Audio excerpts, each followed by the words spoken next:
ಸಾರಿಗೆಯ ಈ ನೌಕರರಿಗೆ 11 ತಿಂಗಳ ಬದಲಿಗೆ 8 ತಿಂಗಳ ವೇತನ ಹೆಚ್ಚಳದ ಹಿಂಬಾಕಿ ಪಾವತಿ. ಗೊಂದಲದಲ್ಲಿ ಸಾರಿಗೆ ಸಿಬ್ಬಂದಿ. ಈ ಬಗ್ಗೆ ಸಾರಿಗೆ ಎಂಡಿ ಮಾಹಿತಿ ಪಡೆದು ಉಳಿದ ಮೊತ್ತವನ್ನು ಶೀಘ್ರದಲ್ಲೇ ಜಮಾವಣೆ ಮಾಡುವ ಭರವಸೆಯನ್ನು ನೀಡಿದ್ದಾರೆ. ಹೌದು, ವಾಯುವ್ಯ ಕರ್ನಾಟಕ ರಸ್ತೆ ಸಾರಿಗೆ ನಿಗಮದ ನೌಕರರ 11 ತಿಂಗಳ ಹಿಂಬಾಕಿ ಕುರಿತು ಹಾಗೂ ಘಟಕಗಳಲ್ಲಿನ ಜ್ವಲಂತ ಸಮಸ್ಯೆಗಳನ್ನು ಬಗೆಹರಿಸಬೇಕು ಎಂದು ಸಂಸ್ಥೆಯ ವ್ಯವಸ್ಥಾಪಕ ನಿರ್ದೇಶಕರಾದ ಎಂ ಪ್ರಿಯಾಂಕಾ ಅವರಿಗೆ ಧಾರವಾಡ ಗ್ರಾಮಾಂತರ ವಿಭಾಗದ ನೌಕರರು ಮನವಿಯನ್ನು ಮಾಡಿದ್ದಾರೆ.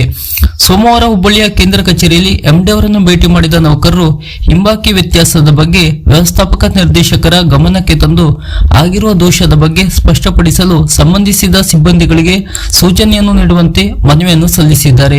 ಈ ವಿಷಯಕ್ಕೆ ಸಂಬಂಧಿಸಿದಂತೆ ಸಂಸ್ಥೆಯ ಎಲ್ಲಾ ವಿಭಾಗಗಳ ಘಟಕಗಳಲ್ಲಿ ನೀಡಿರುವ ಹಿಂಬಾಕಿ ವ್ಯತ್ಯಾಸದ ಬಗ್ಗೆ ಮೇಡಂ ಅವರಿಗೆ ನೌಕರರು ತಿಳಿಸಿದಾಗ ಎಂಡಿ ಮೇಡಂ ಅವರು ಸಕಾರಾತ್ಮಕವಾಗಿ ಸ್ಪಂದಿಸಿದ್ದಾರೆ. ಅಲ್ಲದೆ ಹಿಂಬಾಕಿ ವ್ಯತ್ಯಾಸದ ಬಗ್ಗೆ ಎಲ್ಲಾ ಘಟಕಗಳಿಗೆ ವಿವರಣೆ ನೀಡುವ ಕುರಿತು ಹಿಂಬಾಕಿ ವಿವರಣೆ ಸ್ಲಿಪ್ ನೀಡಲು ಶೀಘ್ರದಲ್ಲೇ ಆದೇಶ ಮಾಡುತ್ತೇನೆ ಎಂಬ ಭರವಸೆಯನ್ನು ನೀಡಿದ್ದಾರೆ. ಇನ್ನು ಇದೇ ಸಂದರ್ಭದಲ್ಲಿ ಸಾರಿಗೆ ನೌಕರರು ಇತರ ಬೇಡಿಕೆಗಳನ್ನು ಎಂಡಿ ಅವರ ಮುಂದಿಟ್ಟಿದ್ದಾರೆ.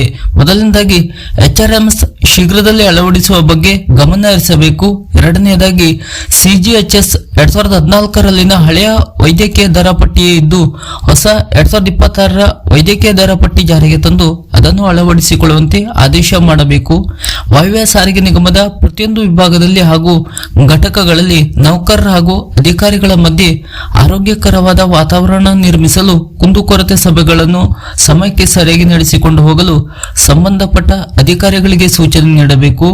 ವೈದ್ಯಕೀಯ ಮರುಪಾವತಿ ಬಿಲ್ಲಿನ ವಿಷಯದ ಬಗ್ಗೆ ಬಹಳ ತಡವಾಗಿ ಆಸ್ಪತ್ರೆಗಳಿಗೆ ಹಣ ಸಂದಾಯ ಆಗುತ್ತಿದ್ದು ಇದರಿಂದ ಚಿಕಿತ್ಸೆಗೆ ದಾಖಲಾಗುವ ಅಧಿಕಾರಿ ನೌಕರರಿಗೆ ಆಸ್ಪತ್ರೆಯಿಂದ ಬಿಡುಗಡೆ ಆಗಲು ಹಣದ ಸಮಸ್ಯೆ ಎದುರಾಗುತ್ತಿದೆ. ಈ ಬಗ್ಗೆ ಈ ಕೂಡಲೇ ಗಮನ ಹರಿಸಬೇಕು ಎಂಬ ಬೇಡಿಕೆಗಳನ್ನು ನೌಕರರು ಎಂಡಿ ಮುಂದೆ ಮಂಡಿಸಿದ್ದಾರೆ. ಇನ್ನು ಇದೇ ವೇಳೆ ಎಂಡಿ ಪ್ರಿಯಾಂಕಾ ಅವರು ಮಾತನಾಡಿ, ಇನ್ನು ಮುಂದೆ ಈ ರೀತಿಯ ಸಮಸ್ಯೆ ಆಗದಂತೆ ಸಂಬಂಧಪಟ್ಟ ಅಧಿಕಾರಿ ಸಿಬ್ಬಂದಿಗಳಿಗೆ ಸೂಕ್ತ ಮಾರ್ಗದರ್ಶನ ನೀಡಲಾಗುವುದು ಎಂದು ತಿಳಿಸಿದ್ದಾರೆ. ಶೀಘ್ರದಲ್ಲೇ ಹಿಂಬಾಕಿ ಗೊಂದಲದ ವ್ಯತ್ಯಾಸದ ಹಣವನ್ನು ಕೂಡ ಶೀಘ್ರದಲ್ಲೇ ಬಿಡುಗಡೆ ಮಾಡಲಾಗುವುದು ಎಂದು ಕೂಡ ಈ ಸಮಯದಲ್ಲಿ ತಿಳಿಸಿದ್ದಾರೆ. ಸಾರಿಗೆ ನೌಕರರಿಗೆ ಸಂಬಂಧಪಟ್ಟಂತ ಈ ತರದ ಹೊಸ ಅಪ್ಡೇಟ್ ನ ಮಾಹಿತಿಗಳಿಗಾಗಿ ನಮ್ಮ ಚಾನೆಲ್ ಅನ್ನ ಸಬ್ಸ್ಕ್ರೈಬ್ ಮಾಡಿ ನಮ್ಮನ್ನು ಕೂಡ ಬೆಂಬಲಿಸಿ. ನಮಸ್ಕಾರ.